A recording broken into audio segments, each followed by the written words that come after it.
National pension സ്കീമാണെന്ന് പറയുന്നത്. NPS എന്ന് പറയുന്നത് 2004 മുതൽ ഉള്ള പെൻഷൻ സ്കീമാണ്.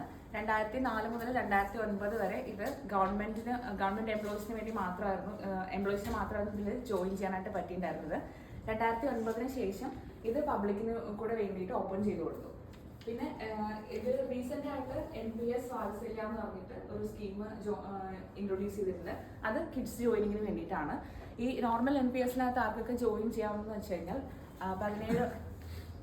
18 വയസ്സ് മുതൽ 70 അല്ലെങ്കിൽ 75 വയസ്സ് വരെയുള്ള ആൾക്കാർക്ക് ഇതിനകത്ത് ജോയിൻ ചെയ്യാവുന്നതാണ്. 18 വയസ്സ് മുതൽ 70 വയസ്സുള്ള ആൾക്കാർക്ക് ജോയിൻ ചെയ്യാം. കിഡ്സ് ജോയിനിങ്ങിന് വേണ്ടിയിട്ട് ഞാൻ പറഞ്ഞതുപോലെ NPS വാത്സല്യ എന്ന് പറഞ്ഞിട്ട് പുതിയൊരു സ്കീം ഇൻട്രൊഡ്യൂസ് ചെയ്തിട്ടുണ്ട്. പിന്നെ ഇതിന്റെ റെഗുലേറ്ററി ബോർഡ് എന്ന് പറയുന്നത്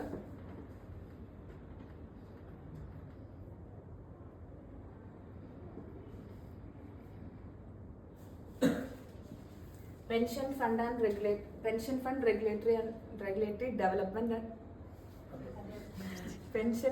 റെഗുലേറ്ററി ഡെവലപ്മെന്റ് അതോറിറ്റി PFRDA ആണ് ഇതിന്റെ റെഗുലേറ്റർ ആയിട്ട് വരുന്നത്. 500 രൂപ മുതൽ നമുക്ക് ഇതിനകത്ത് എമൗണ്ട് ഇട്ടിട്ട് ജോയിൻ ചെയ്യാനായിട്ട് പറ്റും. ഇതിൽ 2 ടയർ അക്കൗണ്ട്സ് ആണുള്ളത്. Tier 1 account and tier 2 account.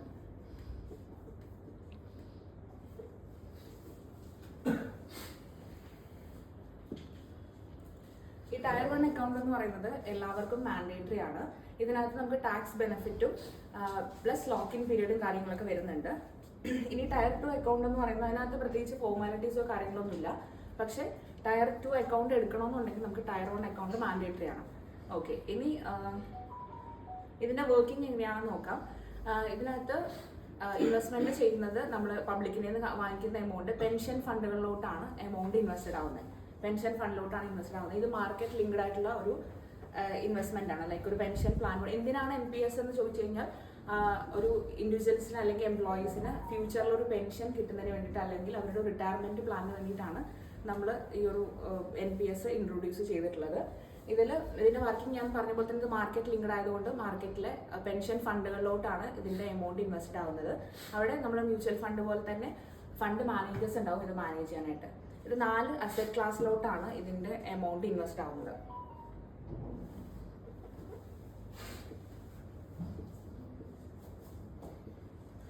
Government bonds, corporate bonds, equity and alternatives. ഇത് 4ലോട്ടാണ് നമുക്ക് ഇതിന്റെ എമൗണ്ട് ഇൻവെസ്റ്റഡ് ആവുന്നത്.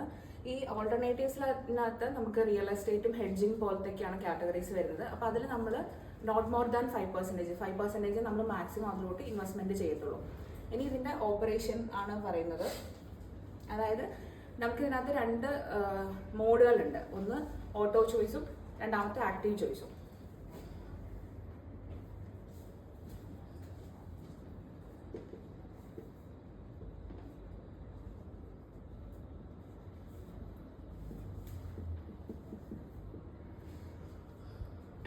രണ്ട് മോഡുകളാണുള്ളത്, ഓട്ടോ ചോയ്സും ആക്റ്റീവ് ചോയ്സും. ഇതിൽ ഓട്ടോ ചോയ്സിനകത്ത് എല്ലാം ഓട്ടോമാറ്റിക്കലി ആണ് നടക്കുന്നത്. അപ്പം അതിനകത്ത് തന്നെ 3 സബ് കാറ്റഗറീസ് ഉണ്ട്. ഒന്ന് അഗ്രസീവ്, രണ്ടാമത്തെ മോഡറേറ്റ്, മൂന്നാമത്തെ കൺസർവേറ്റീവ്. അങ്ങനെ 3 മോഡുകളാണുള്ളത്. ഇത് ഏജ് ബേസ്ഡ് ആയിട്ടാണ് നോക്കുന്നത്. അപ്പം അഗ്രസീവ് ആണെന്നുണ്ടെങ്കിൽ ഒരു അപ് ടു 50 ഏജ് വരെയുള്ള ആൾക്ക് 75% ആയിരിക്കും ഇക്വിറ്റി നമ്മൾ അലോട്ട് ചെയ്യുന്നത്. ഏജ് കൂടുന്തോറും 35 ഏജ് വരെയുള്ള ആൾക്ക് നമ്മൾ 70% ആയിരിക്കും, 75% ആണ് ഇക്വിറ്റി അലോക്കേറ്റ് ചെയ്യുന്നത്. അത് ഏജ് കൂടുന്തോറും ഇക്വിറ്റി നമ്മൾ അലോക്കേഷൻ കുറച്ച് വരും. അപ്പം ഒരു 55 വയസ്സുള്ള ഒരാളൊക്കെ നോക്കുകയാണ്, അല്ലെങ്കിൽ 50-55 വയസ്സുള്ള ആളെ നോക്കുകയാണെന്നുണ്ടെങ്കിൽ അവർക്ക് നമ്മൾ 15% ആയിരിക്കും നമ്മൾ ഇക്വിറ്റി അലോക്കേറ്റ് ചെയ്യുന്നത്. രണ്ടാമത്തെ കാറ്റഗറി എന്ന് പറയുന്നത് ഇതിൽ തന്നെ ഓട്ടോയിൽ നമ്മൾ അഗ്രസീവ് പറഞ്ഞു, അടുത്ത മോഡറേറ്റ് ആണ്. മോഡറേറ്റിൽ വരുന്ന സമയത്ത് 35 വയസ്സുള്ള ഒരാൾക്ക് നമ്മൾ 50% ഇക്വിറ്റി അലോക്കേറ്റ് ചെയ്യുന്നത്. സെയിം നേരത്തെ പറഞ്ഞ പോലെ തന്നെ ഏജ് കൂടുന്തോറും ഇക്വിറ്റി അലോക്കേഷൻ നമ്മൾ കുറച്ച് വരും. ബിക്കോസ് റിസ്ക് മോഡറേറ്റ്ലി കമ്പാരിറ്റീവ്ലി കുറവാണ്. മൂന്നാമത്തെ കാറ്റഗറി വരുന്നത് ഇതിനകത്ത് കൺസർവേറ്റീവ് ആണ്. കൺസർവേറ്റീവിനകത്താണെന്നുണ്ടെങ്കിൽ 35 ഏജ് വരെയുള്ള ആൾക്ക് നമ്മൾ 25% ആണ് ഇക്വിറ്റി അലോട്ട് ചെയ്യുന്നത്. സെയിം നേരത്തെ പറഞ്ഞ പോലെ തന്നെ ഏജ് കൂടുന്തോറും നമ്മൾ ഇക്വിറ്റി അലോക്കേഷൻ കുറച്ച് വരും. ഇതാണ് ഫസ്റ്റത്തെ ഓട്ടോയുടെ 3 കാറ്റഗറി ആണുള്ളത്. ഇതെല്ലാം ഓട്ടോമാറ്റിക്കലി ആണ് നടക്കുന്നത്. അഗ്രസീവ്, മോഡറേറ്റ്, കൺസർവേറ്റീവ് 3 കാറ്റഗറി ഉണ്ട്. ഇനി ആക്റ്റീവ് ചോയ്സിലോട്ട് വരികയാണെന്നുണ്ടെങ്കിൽ ഇവിടെ നമുക്ക് ചൂസ് ചെയ്യാൻ പറ്റും. ഓക്കെ, ഇവിടെ നോക്കുകയാണെന്നുണ്ടെങ്കിൽ 50 വയസ്സ് വരെയുള്ള ആൾക്ക് 75% നമുക്ക് ഇക്വിറ്റി അലോക്കേഷൻ കിട്ടും. സോ ഏജ് കുറവുള്ള അല്ലെങ്കിൽ ഇപ്പോൾ ഒരു 40 വയസ്സുള്ള ഒരാൾക്കൊക്കെ ആണെന്നുണ്ടെങ്കിൽ ഏറ്റവും ബെസ്റ്റ് എന്ന് പറയുന്നത് ആക്റ്റീവ് ചോയ്സ് എടുക്കുന്നതാണ്. ബിക്കോസ് അവർക്ക് കുറച്ചധികം വർഷങ്ങളുണ്ട് പെൻഷൻ ആവാനായിട്ട്. സോ അവർക്ക് ഈ 75% ഇക്വിറ്റി അലോക്കേഷൻ 50 വയസ്സ് വരെ കിട്ടും. സോ അതെടുക്കുന്നതാണ് ബെറ്റർ എന്ന് പറയുന്നത്. ഇനി 2 മോഡുകളിൽ നമുക്ക് ഇയർലി ട്വൈസ് നമുക്ക് വേണമെന്നുണ്ടെങ്കിൽ മോഡ്സ് ചേഞ്ച് ചെയ്യാനായിട്ട് സാധിക്കും. ഓക്കെ, പിന്നെ ഇത് പെൻഷൻ NPS എന്ന് പറയുന്ന പെൻഷൻ ഫണ്ട് ആയതുകൊണ്ട് തന്നെ ഇതിന് നമുക്ക് ലോക്ക് ഇൻ പീരീഡ് ഉണ്ട്. ഇനീഷ്യലി നമുക്ക് 3 വർഷം ലോക്ക് ഇൻ പീരീഡ് ഉണ്ട്. അപ്പം 3 വർഷത്തേക്ക് നമുക്ക് ഈ എമൗണ്ട് ലോക്ക്ഡ് ആയിരിക്കും എടുക്കാനായിട്ട് പറ്റില്ല. ഇനി 3 വർഷം കഴിയുന്ന സമയത്ത് നമുക്ക് വേണമെന്നുണ്ടെങ്കിൽ ഈ എമൗണ്ട് എടുക്കാം. പക്ഷേ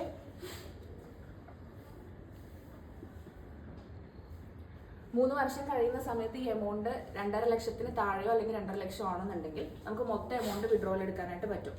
ഓക്കെ, ഇനി മോർ ദാൻ 2.5 ലക്ഷത്തിന് മുകളിൽ എമൗണ്ട് 3 വർഷം കഴിഞ്ഞിട്ട് പോയിട്ടുണ്ടെന്നുണ്ടെങ്കിൽ നമുക്ക് അതിൻ്റെ 20% എടുക്കാനായിട്ട് പറ്റുള്ളൂ. ബാക്കി 80% നമുക്ക് ആനുവിറ്റിയിലോട്ട് പോകും. ആനുവിറ്റി എന്ന് പറഞ്ഞു കഴിഞ്ഞാൽ ആഫ്റ്റർ നമുക്ക് റിട്ടയർമെന്റ് ഏജ് ആകുമ്പോൾ അല്ലെങ്കിൽ 60 വയസ്സാവുന്ന സമയത്ത് നമുക്ക് പെൻഷൻ കിട്ടുന്ന ആ ഒരു ഇതിലോട്ട് പോകുന്നതിനാണ് നമ്മൾ ആനുവിറ്റിയിലോട്ട് പോകാന്ന് പറയുന്നത്. സോ മോർ ദാൻ 2.5 ലക്ഷത്തിന് കൂടുതലുള്ളത് ആനുവിറ്റിയിലോട്ടായിരിക്കും. 20% എടുക്കാൻ പറ്റും, 80% ആനുവിറ്റിയിലോട്ട് പോകും. ഇങ്ങനെയാണ് ഇതിൻ്റെ വരുന്നത്. ഇനി ടാക്സ് ബെനിഫിറ്റ്. ടാക്സ് എങ്ങനെയാണ് ബെനിഫിറ്റ് ആവുന്നതെന്ന് വെച്ച് കഴിഞ്ഞാൽ NPS-ൽ നമുക്ക് ഓൾഡ് റെജീം എടുക്കുന്ന സമയത്ത് ഓൾറെഡി നമുക്ക് ഇയർലി ഒരു 1.5 ലാഖിൻ്റെ എക്സംഷൻ ഓൾറെഡി ഓൾഡ് റെജീമിൽ നമുക്കുണ്ട്. 1.5 ലാഖിൻ്റെ എക്സംഷൻ ഇയർലി ഓൾഡ് റെജീമിൽ നമുക്ക് ഓൾറെഡി ഉണ്ട്. അതിൽ NPS-ൽ അല്ലെങ്കിൽ ഇതുപോലത്തെയുള്ള ഇൻവെസ്റ്റ്മെന്റ്സ് ചെയ്തിട്ടുള്ള ആളാണെന്നുണ്ടെങ്കിൽ നമുക്ക് ഒരു 50,000 കൂടെ 50,000-ൻ്റെയും കൂടെ നമുക്ക് എക്സംഷൻ കിട്ടുന്നുണ്ട്. ഈ NPS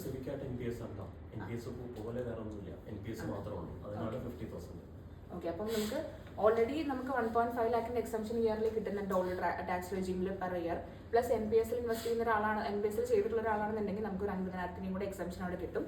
സോ നമ്മൾ അങ്ങനെ നോക്കുന്ന സമയത്ത് ഇയർലി നമുക്ക് ടാക്സ് ബെനിഫിറ്റ് ആയിട്ട് 2 ലാഖ് അവെയിൽ ചെയ്യാനായിട്ട് പറ്റും. ഇതാണ് ഓൾഡ് റെജീമിൽ ടാക്സ് ഫയൽ ചെയ്യുന്ന ഒരാളെ സംബന്ധിച്ച് ഏറ്റവും വലിയൊരു ബെനിഫിറ്റ്. 2 ലാഖ് എന്നുള്ളത് NPS-ലേക്ക് നമ്മൾ 2 ലാഖ് അടച്ചാലേ ആ ബെനിഫിറ്റ് കിട്ടുള്ളൂ. NPS-ലേക്ക് നമ്മൾ 50,000 രൂപ അടയ്ക്കുമെന്ന് കരുത്. എന്താ പറഞ്ഞാൽ അവിടെ 2 ലാഖിന്റെ ബെനിഫിറ്റ് കിട്ടത്തില്ല. അത് NPS-ന് 50,000 ഉള്ളൂ എക്സംഷൻ. അതല്ല, ATC 1.5 വേറെ ഏതൊക്കെയാണെന്നുണ്ടെങ്കിൽ NPS-ൽ 50,000 കൂടെ അടച്ചാൽ 2 ലക്ഷം രൂപ കിട്ടും. നമ്മുടെ ELSS ഫണ്ടിൽ 1.5 ലക്ഷം വേറെ ചെയ്യുന്നുണ്ട്, NPS-ൽ 1.5 ലക്ഷം ചെയ്യുന്നുണ്ടെന്ന് വെച്ചോ. അപ്പൊ ELSS-ലും ഇതിലും കൂടി മാക്സിമം 1.5 ലക്ഷമാണ് ആ ബെനിഫിറ്റ് കിട്ടുന്നുള്ളൂ. അതായത് ഇത് മൊത്തം ഇത് കിട്ടുമെന്നുള്ളതല്ല. ആ 2 ലക്ഷം നമ്മൾ ഇപ്പൊ വേറെ ഒന്നും ചെയ്യുന്നില്ല, NPS-ലേക്ക് നമ്മൾ 2 ലക്ഷം ചെയ്യുന്നുണ്ടെങ്കിൽ ആ 2 ലക്ഷം നമുക്ക് ക്ലെയിം ചെയ്തെടുക്കാൻ പറ്റും. ക്ലിയർ അല്ലേ? ഓക്കെ, പിന്നെ മറ്റൊരു ടാക്സ് ബെനിഫിറ്റ് എന്താണെന്ന് വെച്ച് കഴിഞ്ഞാൽ ഇപ്പം 60 വയസ്സാവുന്ന സമയത്ത് ഇപ്പം നമ്മളൊരു 1 CR കോർപ്പസ് NPS-ൽ ക്രിയേറ്റ് ചെയ്തിട്ടുണ്ടെന്നുണ്ടെങ്കിൽ അതിൻ്റെ 60% നമുക്ക് ടാക്സ് ഇല്ലാതെ ഈ NPS-ൽ നമുക്ക് വിഡ്രോവൽ എടുക്കാനായിട്ട് പറ്റും. ബാക്കി 40% നമുക്ക് ആനുവിറ്റിയിലോട്ട് നേരത്തെ പറഞ്ഞതുപോലെ തന്നെ പെൻഷൻ പ്ലാനിലോട്ടായിരിക്കും പോകുന്നത്. 60% ഈ എമൗണ്ടിൽ നമുക്ക് ടാക്സ് ഫ്രീ ആയിട്ട് നമുക്ക് വിഡ്രോവൽ എടുക്കാനായിട്ട് പറ്റും. ബാക്കി 40% അതിലോട്ട് പോകും. അതിൽ നിന്ന് നമുക്ക് വേണമെന്നുണ്ടെങ്കിൽ നമ്മൾ SWP മ്യൂച്വൽ ഫണ്ട് എടുക്കുന്നത് പോലെ തന്നെ 6% ഒക്കെ വെച്ചിട്ട് പെൻഷനായിട്ട് എടുക്കാനായിട്ട് പറ്റും. ഈ പെൻഷനായിട്ട് എടുക്കുന്ന എമൗണ്ട് നമ്മുടെ ഇൻകത്തോടു കൂടി ആഡായിട്ട് നമുക്ക് അതിനും കൂടെ ഇൻകം ടാക്സ് പേ ചെയ്യേണ്ടി വരും. ക്ലിയർ അല്ലേ? അപ്പോൾ അങ്ങനെയാണ് വരുന്നത്. അപ്പം ഇതാണ് ഇതിൻ്റെ മേജർ ഒരു ടാക്സ് ബെനിഫിറ്റ്. ഏറ്റവും ബെറ്റർ എന്ന് പറയുന്നത് ഇപ്പം ഈ 60% നമ്മുടെ അടുത്തൊരു കസ്റ്റമർ ചോദിക്കുകയാണെന്നുണ്ടെങ്കിൽ 60% ടാക്സ് ഫ്രീ ആയിട്ട് കിട്ടുന്ന ഈ ഒരു എമൗണ്ട് നമ്മൾ അവിടെ നിന്ന് എടുത്തിട്ട് മ്യൂച്വൽ ഫണ്ടിൽ ഇൻവെസ്റ്റ്മെന്റ് ചെയ്യുകയാണെന്നുണ്ടെങ്കിൽ അത് കസ്റ്റമർക്ക് കുറച്ചുകൂടെ ബെനിഫിറ്റ് ആയിരിക്കും. ഏതെങ്കിലും വിട്ടുണ്ടോ? ഈ വിഡ്രോ ചെയ്യുന്ന സമയത്ത് എമൗണ്ട് 60 വയസ്സിൽ ഇപ്പം 5 years എബോ കഴിഞ്ഞിട്ടുള്ളത്. ഓക്കെ, 5 years എബോ അല്ലെങ്കിൽ 60ാമത്തെ വയസ്സാകുമ്പോഴത്തേക്കാണെന്നുണ്ടെങ്കിലും ടോട്ടൽ അക്യൂമുലേറ്റ് ചെയ്ത എമൗണ്ട് 5 ലാഖോ 5 ലാഖിന് ബിലോ ആണെന്നുണ്ടെങ്കിൽ ഈ ഒരു 60% കിട്ടും എന്നുള്ള റൂൾ അവിടെ അപ്ലിക്കബിൾ അല്ല. നമുക്ക് ടോട്ടൽ എമൗണ്ട് എടുക്കാം. 5 ലാഖോ അല്ലെങ്കിൽ 5 ലാഖിന് ബിലോ ആണെന്നുണ്ടെങ്കിൽ നമുക്ക് ടോട്ടൽ എമൗണ്ട് നമുക്ക് അപ്പോൾ വിഡ്രോവൽ എടുക്കാം. That's all.